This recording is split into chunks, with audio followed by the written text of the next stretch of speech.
한번 따라 하실까요? 지혜로운 건축자. 지혜로운 건축자. 자, 고린도 교회가 분란에 사로잡혀서 사도 바울이 세웠던 그 교회, 1년 8개월 수고하여 세웠던 그 교회가 흔들린다고 하는 소식을 전해준 사람들의 이야기 때문에 사도 바울이 편지를 보내어서 이 분란과 분파 또 거짓 선지자들 여러 가지 상황들에 대하여 보내고 있는 편지의 내용이 고린도전서입니다.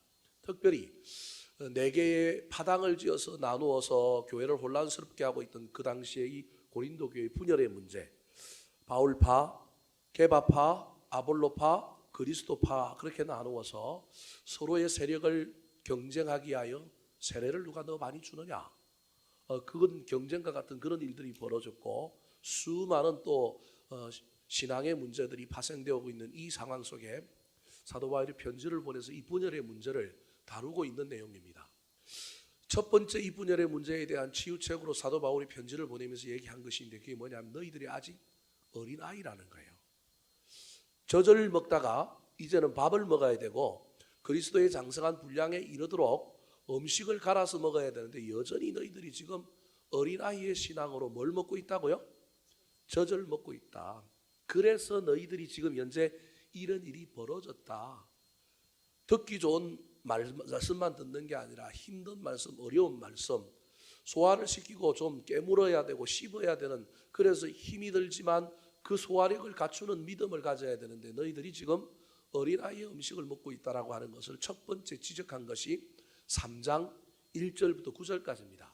한참 지났지만 4월 초에 제가 어린아이의 신앙은 아닙니까? 라고 하는 제목으로 여러분에게 말씀드렸습니다. 오늘은 그 두 번째로 무엇을 얘기하고 있느냐 하면 너희들이 신앙의 틀을 어디에 세웠는지를 점검하라는 거예요. 바울파 어디에 세운 거예요? 바울 위에 세운 거예요. 게바파 어디에 세운 거예요? 베드로 위에 세운 거예요. 자신들은 예수를 믿는다고 하지만 알고 보니까 사실은 그들의 신앙의 터가 예수 그리스도가 아니라 누군 거예요? 바울, 게바, 아볼로인 거예요. 심지어 그리스도파, 그래서 예수님께 세운 것 같지만 말만 그리스도파지 누구냐면 자기 중심인 거예요. 거기는 자기 중심주의 위에 뭘 세우고 있느냐면 신앙을 세운 거예요. 그래서 이 터가 잘못됐기 때문에 이 터 위에 세운 집은 뭐 할 거라는 거예요? 무너질 거라는 거예요. 그래서 어린아이 신앙에서 벗어나라. 어른이라고 한다면 참고 견디고 용납하고 이해하고 배려하고, 그런데 왜 편을 나눠서 어린아이처럼 초등학생처럼 너도 그랬지 너도 그랬지 옛날에 너도 그랬잖아 서로 그러고 싸우고 있느냐? 어른 신앙이 되어라 라고 3장 1절부터 9절까지 말씀했다고 한다면 이제 오늘 본문에는 너희들이 신앙의 터가 어디인지를 잘 점검하여 신앙의 집을 잘 짓는 사람이 되어라. 그것을 오늘 본문에서는 뭐라고 얘기냐면 지혜로운 건축자다. 즉 눈에 보이는 집만 짓는 건축자가 아니라 신앙이라고 하는 신앙의 집을 짓는 건축자가 되어야 된다. 지금 현재 너희들의 신앙의 집이 어떤지를 잘 살펴보고 다시 새롭게 지어라라고 권면하고 있는 내용이 오늘 본문의 말씀이라고 할 수 있습니다. 자, 그렇다면 사도 바울이 권면하고 있는 지혜로운 건축자는 어떤 사람들일까요? 이 사람들은 어떤 특징을 가지고 집을 건축할까요? 이 사도 바울의 이야기를 통하여 저와 여러분이 배워야 할 신앙의 지혜로운 건축자가 되기 위해서는 어떻게 해야 될까요? 첫 번째입니다. 따라 하시겠습니다. 좋은 터 위에 튼튼한 기초를 세우는 사람. 좋은 터 위에 튼튼한 기초를 세우는 사람. 자, 10절 말씀 같이 한번 읽어볼까요? 시작. 내게 주신 하나님의 은혜를 따라 내가 지혜로운 건축자와 같이 터를 닦아둠에 다른 이가 그 위에 세우나 그러나 각각 어떻게 그 위에 세울까를 조심할지니라. 자, 저기에 보니까 터라고 하는 것이 나오고 지혜로운 건축자는 좋은 터를 잘 닦을 뿐만 아니라 그 터 위에 뭐 하느냐 하면 세운다는 거예요. 물론 저기에는 터를 닦아두는 사람이 있고 세우는 사람이 따로 있다 그렇게 표현하고 있지만 여하튼 어떤 집을 세울 때는 터가 좋아야 될 뿐만 아니라 그 터를 파고 기초를 세우고 닦는 터와 세우는 문제가 있다라는 거예요. 그래서 어떤 터에다가 집을 세울 거냐, 어떤 기초를 세울 것이냐, 이런 문제가 얼마나 중요한지 모른다는 거예요. 그래서 10절 마지막에 뭐라고 있냐면 각각 어떻게 그 위에 세울까를 뭐 할지니라? 조심할지니라. 좋은 터를 준비하는 것도 조심해서 선택해야 되고, 터 잡는 것도 조심해야 될 뿐만 아니라 그 터 위에 기초를, 공구리를 치고 그 기초를 세우는 일들을 얼마나 잘하고 있는지 살펴야 된다. 그렇지 않으면 나중에 머리만 크고 나중에 교회 안에서 직분도 받았지만 알고 보니까 막 이게 신앙의 터도 형편이 없고 기초도 잘못 닦아갖고 나중에 사고도 치고 공동체도 힘들게 하고 문제가 생기더라. 너희들의 신앙의 집은 어떤 터 위에 세웠니? 그리고 너희 신앙의 집의 기초는 얼마만큼 깊이 팠니? 얼마나 튼튼하니? 묻고 있는 겁니다. 우리나라는 풍수 지리설이 워낙 강해가지고 대부분 집을, 어느 집을 좋은 집이라 그래요? 남양, 그죠? 제가 남양에 안 살고 제가 살고 있는 아파트는 동남향인데요. 그것도 살만해요. 예. 남향이 꼭 좋은 것만은 아니에요. 물론 햇빛 잘 들고 그러긴 한데, 하여튼 동남향이든 북남향이든 하여튼 남쪽이 들어갈 때는 좋은 그는 사실인 것 같아요. 뿐만 아니라 우리의 선조들은 집을 지을 때 원칙 중에 하나가 바로 배산임수였습니다. 산을 등지고 물을 바라보는 그러한 건물을 짓는 것이 좋은 건물이다, 좋은 자리에 차지하고 있다. 그래서 남향인데 뒤에는 산이 있어서 탁 뒤를 받쳐주고 있고 앞에는 뻥 뚫렸는데 사람은 엄마 뱃속에 양수 속에 있었기 때문에 물이 있어야만이 기분이 좋거든요. 그래서 바다를 본다든지 호수를 본다든지 산인데도 불구하고 계곡물이 그래도 쫄쫄쫄 흐르는 소리가 나야만이 사람은 기분이 달라져요. 그래서 막 열린 곳에서 어떤 호수를 바라보고 있다. 그러면 거기는 완전 명당이라고 할 수 있습니다. 오늘날도 많은 사람들이 좋은 터를 잡으려고 애를 씁니다. 예를 들어 볼까요? 우리나라에 지금 뭐 궁궐터라든지 유명한 건물이 있는 데를 가보면 나중에 뭐 문화재를 조사해서 다 보면 다 사라지고 없는데 뭐는 있느냐 하면 밑에 주춧돌에 해당되는 큰 그 자리에 해당되는 그런 터들은 여전히 지금 뭐 하고 있는 거예요? 남아 있는 거예요. 아, 그래서 여기에 건물이 세워졌구나라고 하는 것을 아는 거예요. 근데 터만 중요한 것이 아니라 아무리 터가 좋아도 그 터를 가지고 집을 지을 때 기초를 튼튼히 놓지 않으면 문제가 생기는 거예요. 건물이 높아지면 높아질수록 지하를, 깊이를 많이 파야 되는 겁니다. 주차 때문에 그러기도 하지만 일단은 높은 건물을 올리려면 지하를 어떻게 해야 되냐면 계속 파가야 되는 거예요. 이 지하를 잘 파지 않고 기초를 튼튼하게 하지 않으면 문제인 겁니다. 우리 교회 건물이 조적식 벽돌로 건물을 지었어요. 이거 건물 진짜 이쁜 건물입니다. 우리 교회 건물이. 지금은 다른 교회 건축물들이 아주 잘 지은 건축물들이 많지만 제가 보기엔 20여 년 전에 우리 교회가 건물을 지었을 때 이 건물이 제가 보기엔 교회 건축에 많은 부분에 있어서 많은 사람들에게 모델이 되었거나 많은 사람들이 이 교회 건물을 보러 오지 않았을까 그런 생각이 들 정도로 잘 지었습니다. 아무 쓸모없이 지은 것 같지만 그래도 건축 쪽에 있어서는 대단히 잘 지은 거예요. 여러분 보십시오. 건물을 어떻게 지었어요? 소리가 다 모여서 퍼져갈 수 있도록 딱 지었잖아요. 이쪽은 천장이 낮은데 저쪽은 천장이 어때요? 높잖아요. 제가 재봤는데요. 여기는 얼마인지 알아요? 여기는 3m 90밖에 안 돼요. 저기는 얼마인지 알아요? 제일 뒤에는 7m가 넘어요. 이 고가 이렇게 내려오잖아요. 내려와서 소리가 발성이 좋도록 만들어 놨잖아요. 그래서 우리 교회는 성가대가 찬양을 해도요, 마이크 잘 안 돼도 잘 들리는 교회 중에 하나입니다. 우리가 잘하기도 하지만 조금 교만하면 안 되고, 이게 시스템이 어떤 건축학적인 시스템이 좋아서 잘 들리는 구조다라고 하는 걸 여러분 알아야 됩니다. 간혹 여러분이 집에서 온라인으로 예배 드릴 때 교회에서 들을 때는 그렇게 잘하는데 집에서 들으니까 아이고 저것들이 왜 저렇게 찬양을 저렇게 하고 저렇게 소리가 이상하게 들릴까? 여러분 그게 진짜입니다. 여기서 듣는 건 은혜로 하나님께서 은혜롭게 만들어줬기 때문에 잘 들리는 거예요. 잘 지은 거예요.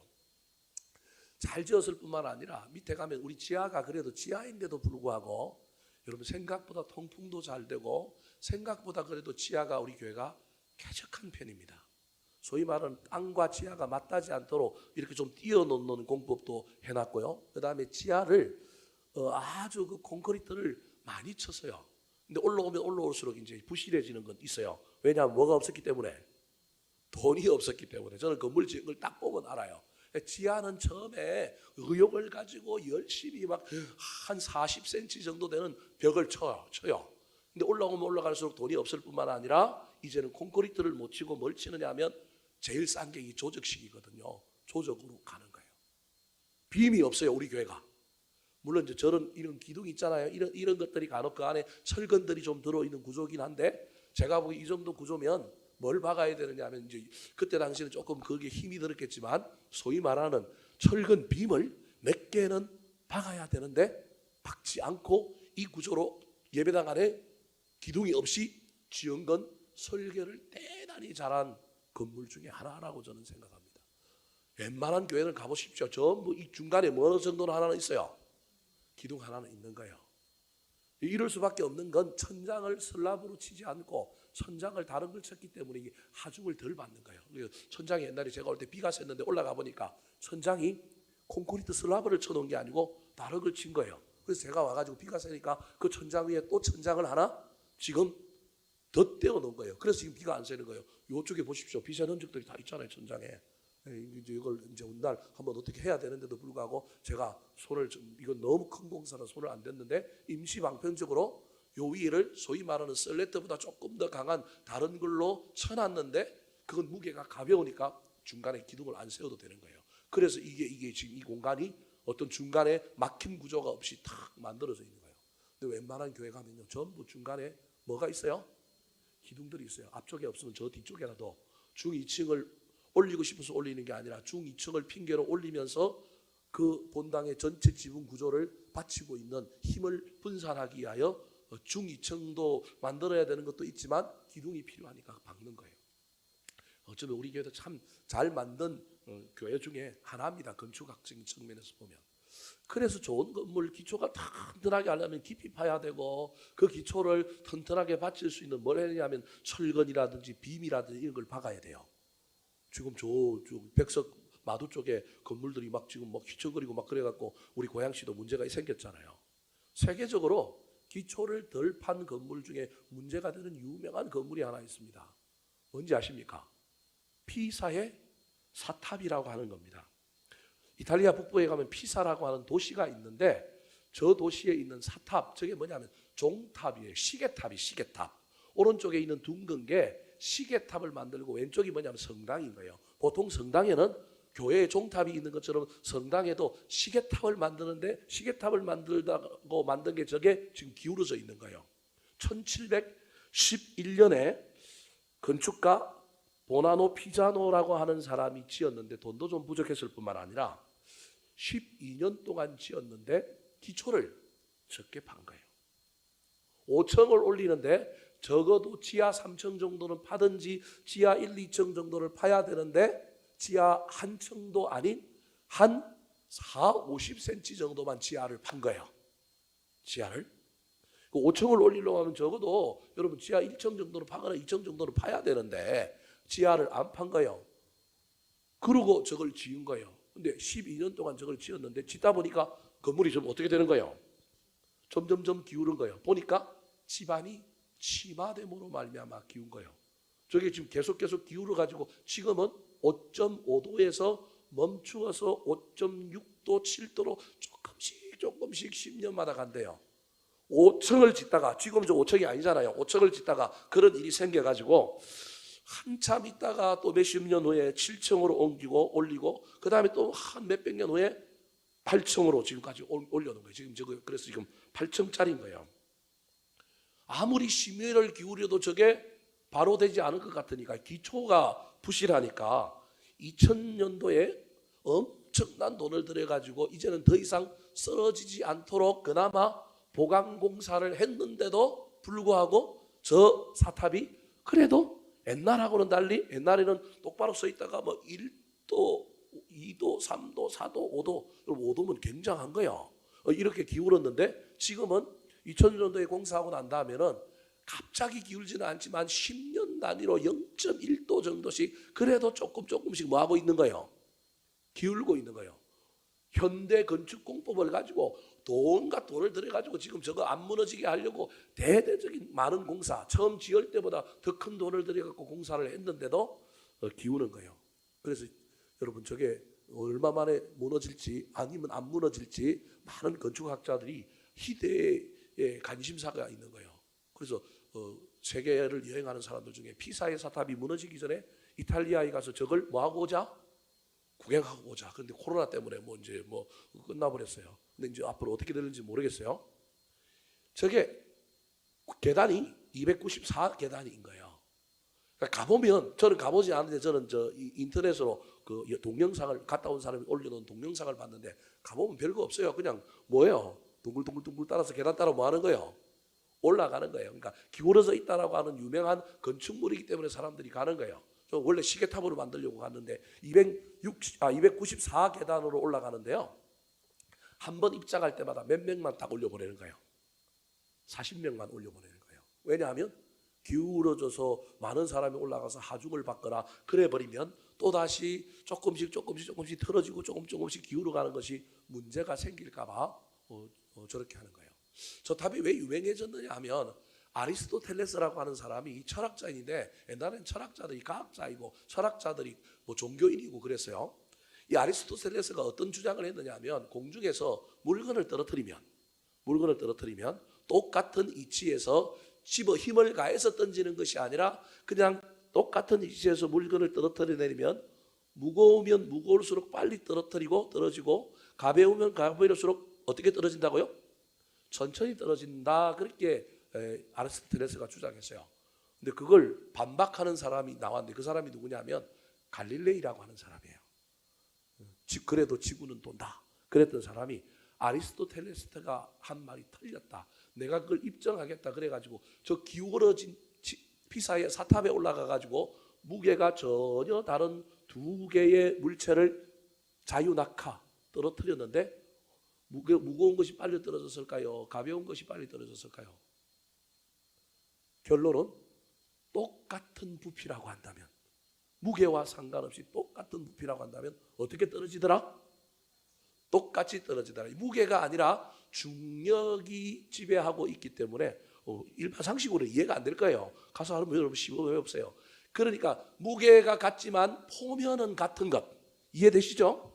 표면이 같은 걸 떨어뜨리면 표면이라고 하는 건 중력의 법칙에 의하여 똑같이 힘을 받기 때문에 무게에 의하여 빨리 떨어뜨리고 늦게 떨어지는 것이 아니라 똑같이 떨어진다라고 하는 실험을 증명한 사람이 누구냐면 갈릴레이예요.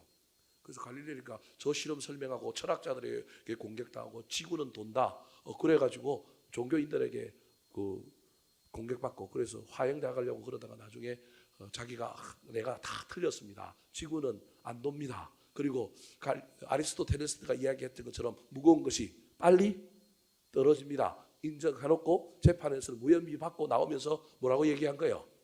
그래도 지구는 뭐한다? 돈다. 제가 왜 저 피사의 사탑을 여러분에게 이야기하느냐 하면 이제 코로나가 해제됐기 때문에 우리 가운데도 피사의 사탑 한번 가고 싶어 하는 마음이 있는 사람들에게 열정을 일으키려고도 이야기하고 있지만 저게 기초가 한번 잘못되면 바르게 한다는 게 쉬운 일이 아니라는 거예요. 1711년에 만들어서 지금이 몇 년도예요? 2020년이잖아요. 적어도 얼마가 흐른 거예요? 300년이 흘렀음에도 불구하고 기울어진 것을 현대 건축학과 현대의 어떤 메커니즘으로도 저걸 멈추게 하거나 바르게 하는 일이 쉽다는 거예요? 안 쉽다라는 거예요? 쉽지 않다라는 거예요. 차라리 그냥 해체하고 새로 짓는 게 낫지 있는 것을 이미 기울어진 것을 바르게 한다는 것은 쉬운 일이 아닐 뿐만 아니라 바르게 안 해도 좋으니 힘의 지렛대의 원리라든지 힘의 그런 원리를 가지고 더 이상 기울어지지 않게 만드는 것도 쉽지 않아서 그게 될 거라고 엄청난 돈을 들여서 했는데도 불구하고 재어보니까 옛날만큼의 속도는 아니지만 그래도 10년 단위로 0.1도씩 뭐 하더라는 거예요? 기울더라라고 하는 것이 현대 과학에 증명된 이야기입니다. 사랑하는 성도 여러분, 건물만 그럴까요? 아닙니다.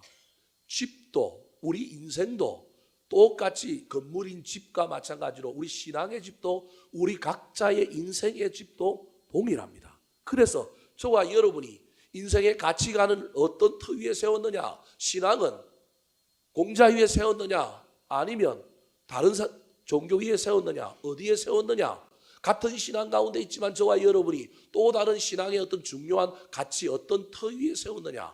그리고 그 터 위에 저와 여러분이 기초를 빔으로 세웠느냐, 철근으로 세웠느냐, 나무로 세웠느냐, 뭘로 세웠느냐, 그 기초를 얼마나 튼튼히 팠느냐에 따라서 그 집이 계속해서 갈 수 있는가 하면 쓰러지고 넘어질 수도 있다라고 하는 이야기입니다.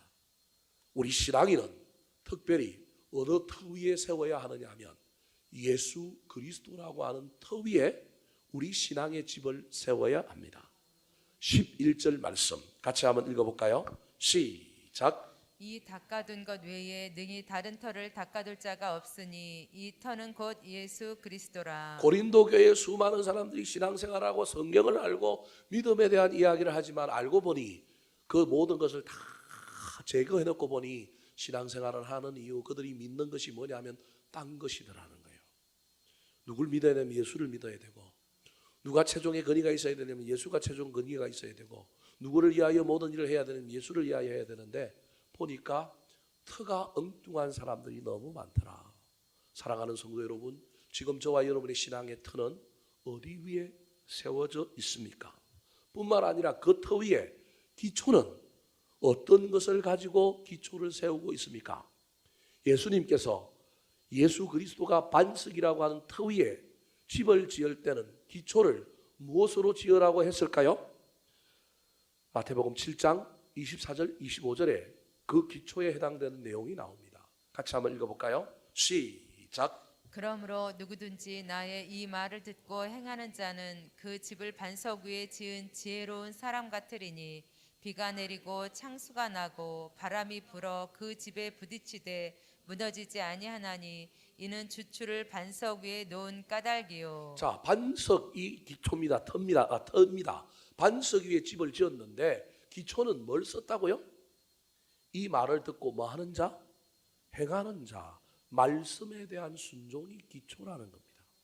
터가 예수 그리스도라고 한다면 그 터 위에 집을 짓는 기초는 바로 말씀이요. 특별히 그 말씀에 대하여 행하는 것, 순종하는 것이다. 그 사람은 그 집을 반석 위에 지었다. 반석이라는 터 위에 말씀과 순종이라고 하는 기초까지 세웠다. 그 사람은 어떤 사람이다? 지혜로운 사람이다. 이런 사람은 비도 내리고 창수, 엄청난 홍수가 나고 그 다음에 태풍이 불어와서 그 집에 뭐 했어요? 부딪혀도 뭐 하지 않는다고요? 무너지지 않는다. 두 가지 이유. 하나는 터가 좋은 터.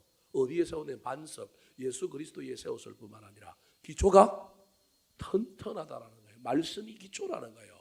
그런데 들은 말씀, 귀로만 듣는 말씀이 아니라 그 말씀의 기초 위에 뭘 쳤느냐 하면 소위 말하는 방수제를 치고 뭔가 더 보강제를 쳐갖고 더 튼튼한 기초가 되게 한 것처럼 말씀에 대한 순종까지 들어가 있는 거예요. 그래서 이 말을 듣고 뭐 하는 자? 행하는 자. 이게 말씀과 순종이라고 하는 기초라고 하는 것을 기억하셔서 저와 여러분이 이 땅에서 신앙생활하는 가운데 가정의 집을, 사업의 집을 세우는 것뿐만 아니라 특별히 신앙의 집을 세울 때 내가 예수님에게 철저하게 세워져 있는가, 그리고 내 기초는 말씀인가 아니면 내 생각인가, 특별히 그 말씀에 대한 순종의 기초가 살아있는가, 순종의 기초가 살아있는 것이 신앙이 얼마나 중요한 것인 걸 깨닫고 그 기초를 저와 여러분이 만들어가게 되기를 우리 구주 예수 그리스도의 이름으로 축원합니다. 두 번째, 지혜로운 건축자는 어떤 사람일까요? 따라 하시겠습니다. 좋은 건축 자재로 집을 짓는 사람. 좋은 건축 자재로 집을 짓는 자, 사람. 집을 지으면 기초를 닦고요, 빼대를 세웁니다. 이 빼대가 아까 기초입니다. 근데 이 빼대를 세우고 나면 그 다음에는 이제 막아야 되잖아요. 여러 가지 것들을 막고 인테리어를 합니다. 그때 어떤 재료를 쓰느냐에 따라서 그 집의 흥망성쇠도 또 좌우하게 된다는 것입니다. 해외 여행을 가게 되면 우리가 많은 유럽 쪽의 유적지들을 보게 됩니다. 그때 우리가 질문을 하는 것 중에 하나가, 여러분 질문 안 해봤는지 모르겠지만 저 같은 경우에는 왜 유럽은, 서양인들은 몇백 년, 몇천 년이 지났는데도 건물이 남아있느냐? 여러분 그런 질문 안 해봤어요?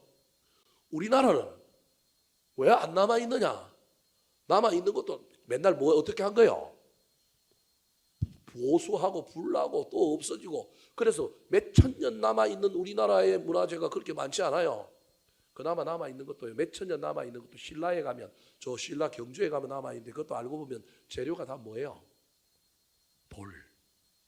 이해되십니까? 정답은요, 왜 외국은 유적지들이 몇천 년이나 남아있고 우리 거는 왜 그렇게 남아있는 게 없느냐? 재료 때문에 그렇다라는 거예요. 그 재료 때문에 그렇다는 것도, 우리나라도 첨성대 이런 건 남아있잖아요. 왜요? 우리나라는 전통적으로 재료를 뭘 쓴 거예요? 지푸라기. 집은 뭘로 지었어요? 지푸라기, 흙, 그 다음에 뭘로 지어요? 나무. 이런 것들은 다 타고 좀 썰고, 이게 영원한 재료가 아닌 거예요. 이런 재료를 가지고 우리 민족은 집을 짓고 여러 가지 것들을 해오다 보니 세월이 지나고 전쟁 나고 그러다 보니까 타버리고 없어지고 무너져 버렸는데, 서구 유럽의 모든 유적들은 뭘로 지은 거예요? 대부분이 돌로, 대리석으로, 화강암으로 지었단 말이에요. 그래 놓으니까 그것들은 지금도 몇천 년이 지난, 몇천 년은 아니고 천년이 지났는데도 뭐 하고 있는 거예요? 남아 있는 거예요. 차이가 그건 거예요. 여기서 저와 여러분이 깨달아야 할 것이 있는데, 바로 인생도 좀 힘이 들고 돈이 들고 오래 걸리더라도 신앙도 좋은 재료를 써야 되는구나. 그래야 그 집이 제대로 되는 집이 되는구나. 자, 오늘 본문에 신앙의 집을 짓는 데 사용된 재료들이 나옵니다. 12절 말씀 같이 한번 읽어볼까요? 시작. 만일 누구든지 금이나 은이나 보석이나 나무나 풀이나 집으로 이 터 위에 세우면. 자, 총 6가지의 재료가 나왔는데, 노란색 재료와 그 다음에 좀 파란색 계열의 재료를 나눌 수 있습니다. 다음 화면 한번 보여주실까요? 금은 보석이 아까 노란색이었는데 이건 영구적인 재료라고 할 수 있고 주로 강물성 재료입니다. 그런데 나무와 풀과 집은 식물성 재료고 영구적인, 뭐 저것도 영구적이지 아니지만 그래도 이 검은 보석에 비하면 나무와 풀집은 일시적인 겁니다. 짓고 쌓았지만 영원히 가는 것이 아니라 금방 사라지고 없어지는 재료가 있는가 하면, 내구적이고 항구적이고 오래 견디는 재료, 어느 걸 가지고 집을 지을 거냐에 따라서 그 집의 미래가 결정된다, 그렇게 말하고 있는 것입니다. 사랑하는 성도 여러분, 지금 저와 여러분의 신앙은 어떤 재료들로 짓고 있습니까? 혹시 나무나 풀이나 집으로 짓고 있는 신앙생활을 하고 있지는 않습니까?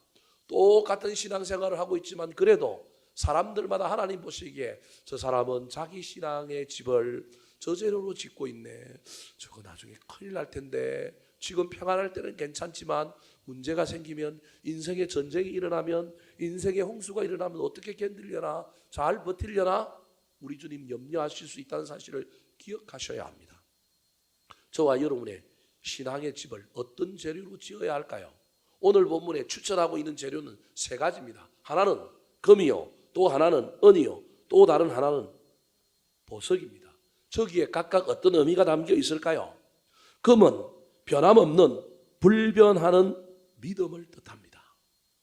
변치 않는 믿음, 특별히 그 믿음이 그냥 믿음이 아니라, 머리로만 아는 믿음이 아니라, 아까도 이야기했던 것처럼 말씀에 순종하는 믿음, 순종이 있는 믿음은 집을 튼튼하게 바치고 아름답게 꾸며준다는 사실을 기억하시기 바랍니다. 은은 빛나는 보석입니다.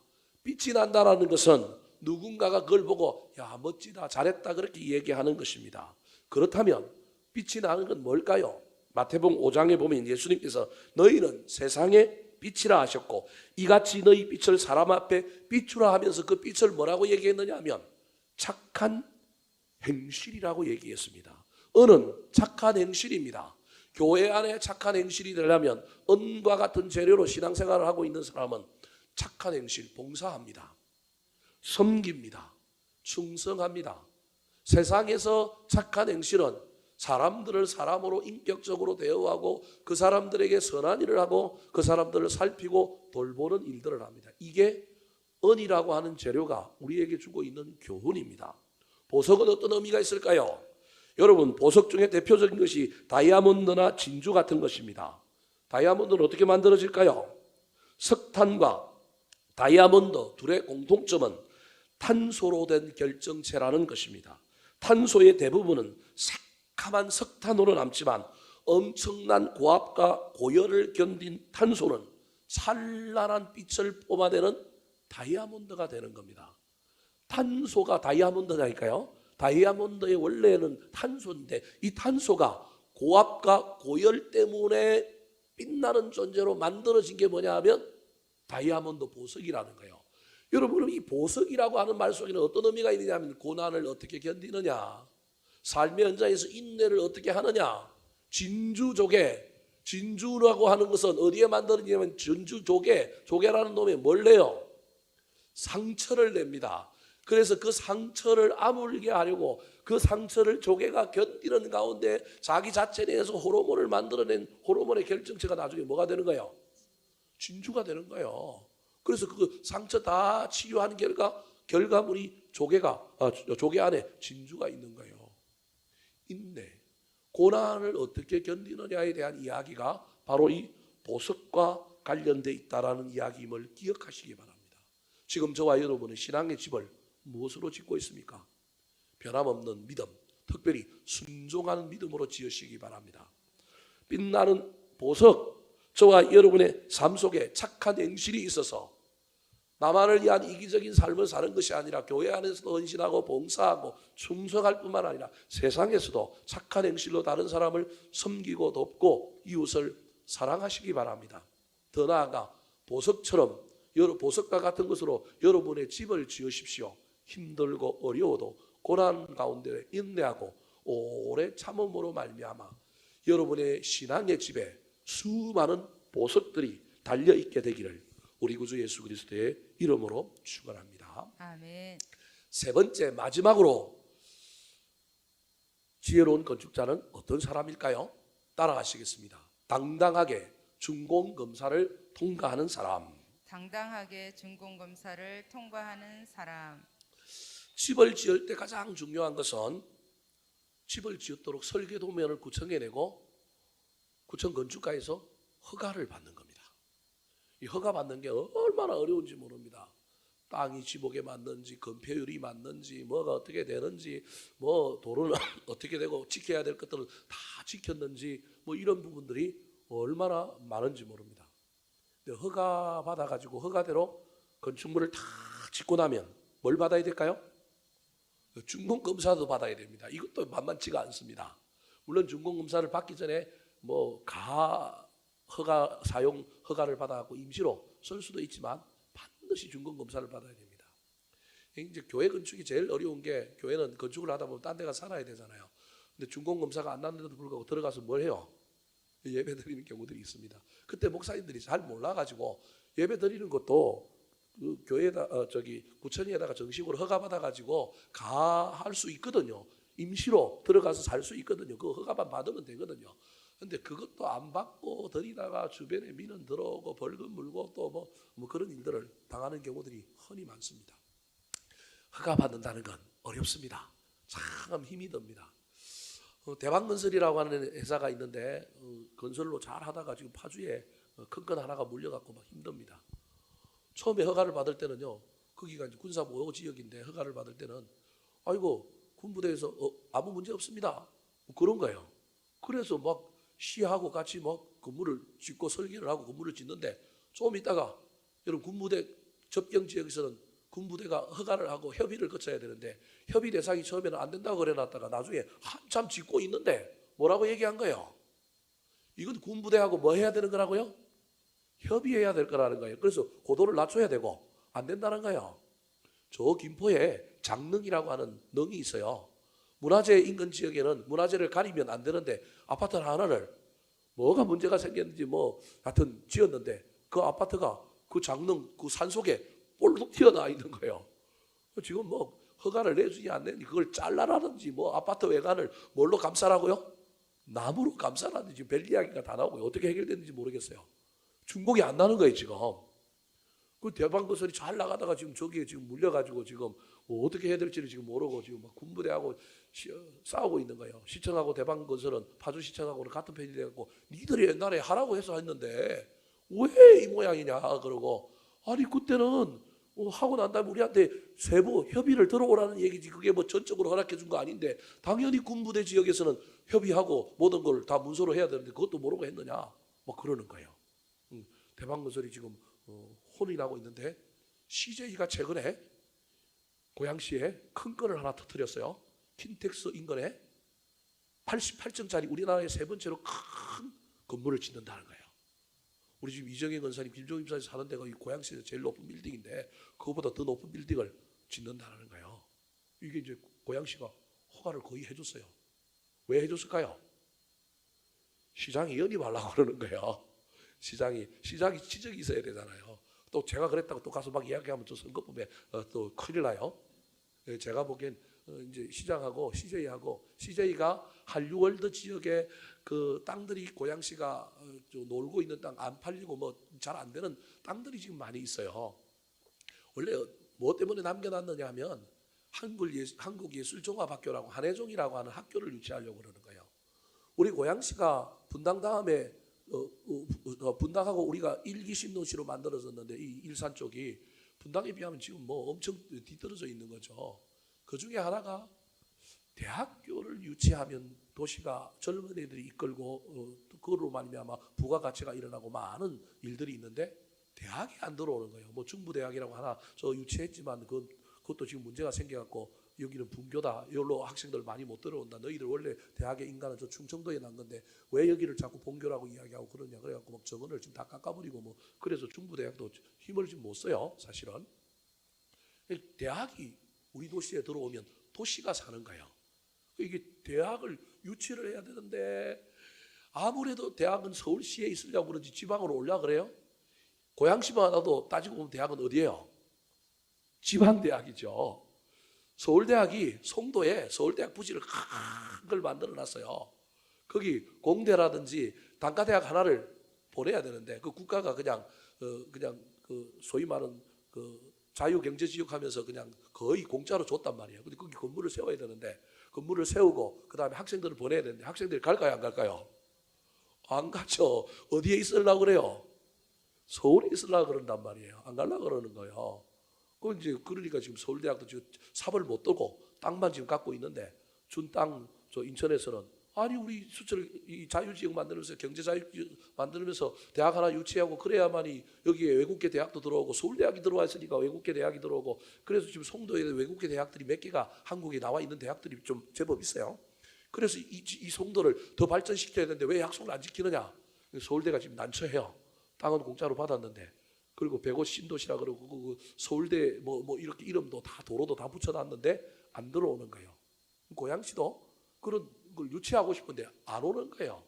그나마 고양시하고 맞는 학교가 예술인들하고는 좀 맞을 수 있겠다 싶어서 저 이문동 옆에 석간동에 경희대학교 외대 뒤에 옛날에 안기부 자리가 있어요.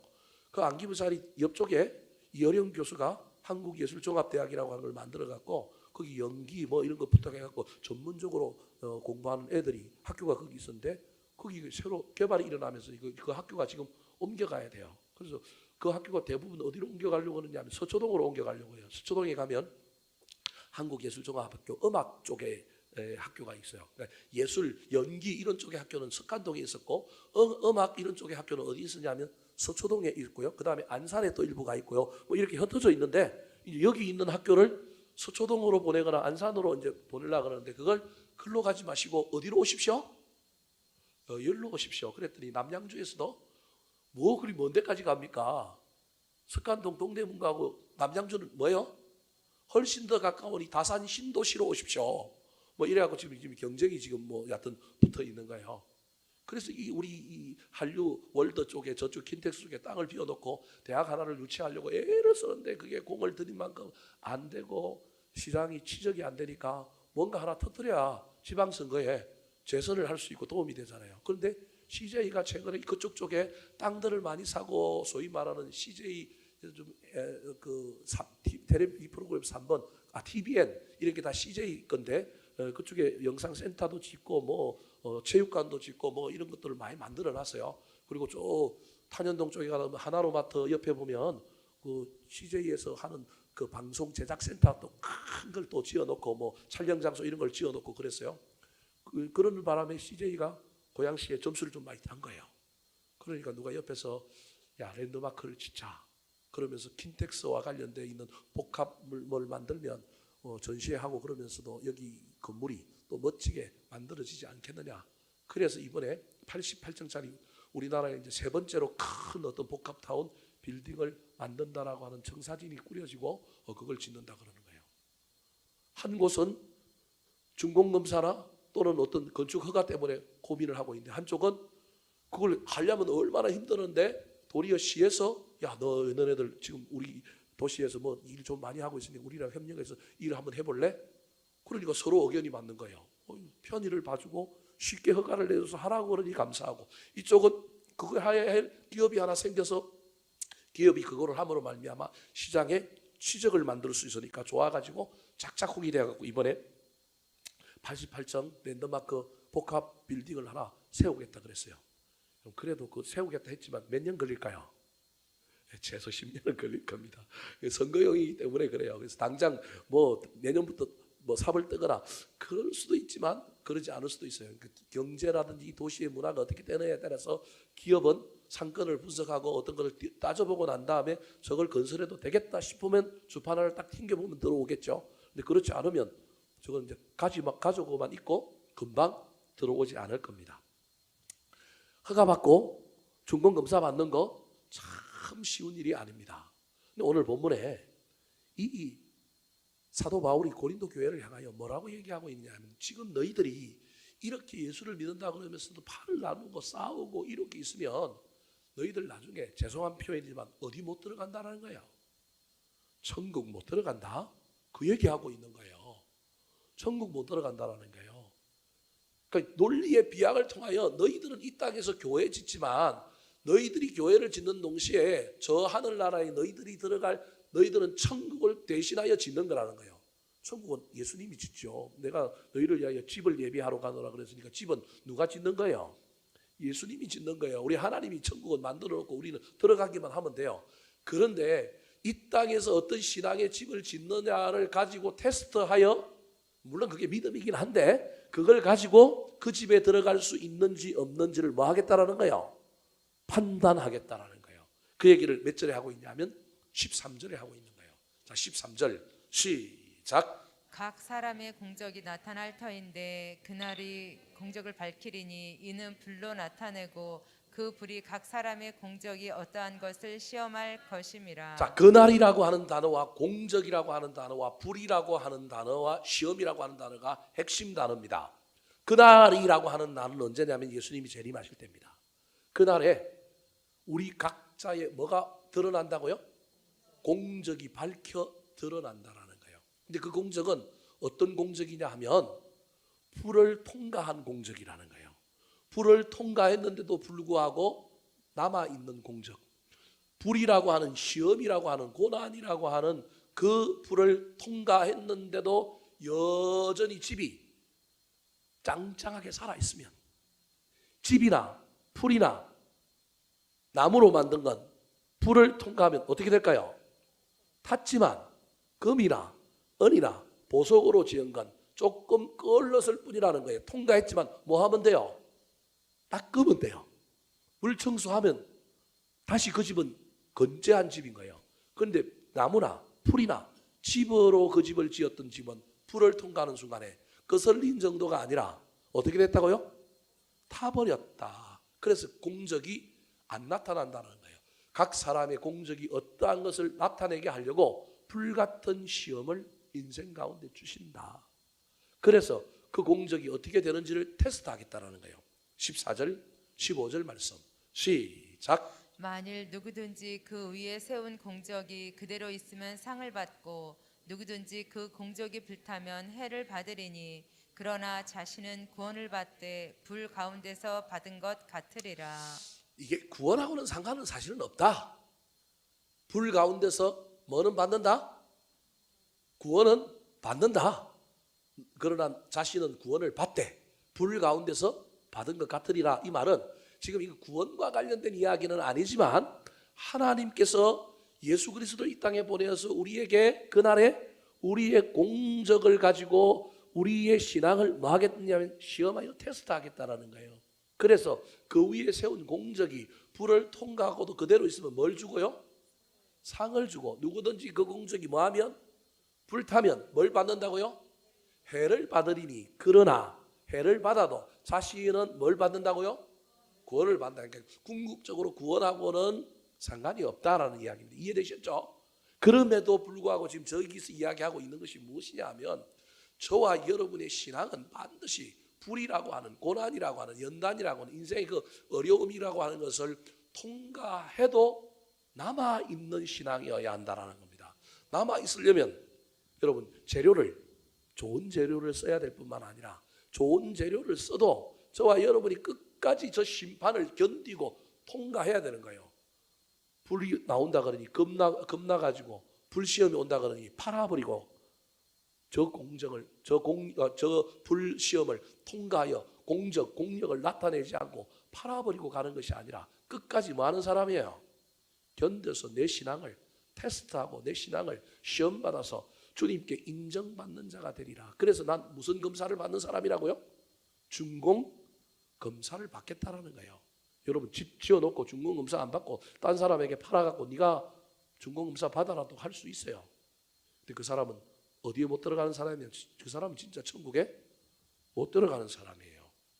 사랑하는 성도 여러분, 저와 여러분의 남은 인생 이 땅에서 자식들을 낳고 사업하고 또 뭘 소유하고 또 건강을 챙기며 살아가지만 저와 여러분의 마지막 인생은 어디에 들어가는 인생이냐면 천국에 들어가는 인생이요. 그때 저와 여러분이 살아온 이 땅의 모든 신앙의 집들을 어떻게 짓고 왔는지, 어떻게 잘 지었는지 우리 하나님께 그 준공검사 받을 때 합격이라고 하는 그 소리를 들을 수 있는 저와 여러분이 되었으면 좋겠습니다. 말씀을 마치려고 합니다. 사랑하는 성도 여러분, 어느 때나 저와 여러분은 인생의 집을, 가정의 집을, 신앙의 집을, 교회의 집을 짓는 사람들입니다. 잘 짓도록 애를 쓰시기 바랍니다.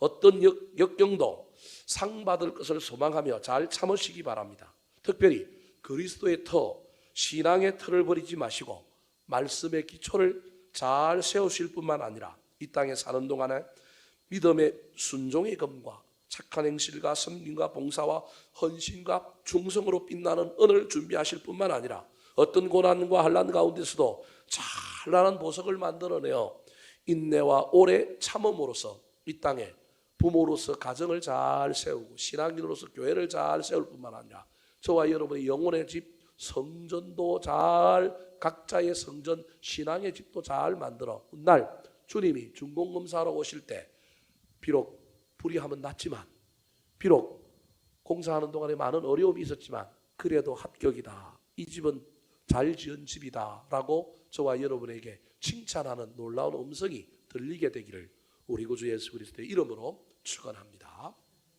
한번 따라 하실까요? 지혜로운 건축자, 지혜로운 건축자, 좋은 터 위에 튼튼한 기초를 세우는 사람, 좋은 터 위에 튼튼한 기초를 세우는 사람, 좋은 건축자세로 집을 짓는 사람, 좋은 건축자재로 집을 짓는 사람, 당당하게 준공검사를 통과하는 사람, 당당하게 준공검사를 통과하는 사람.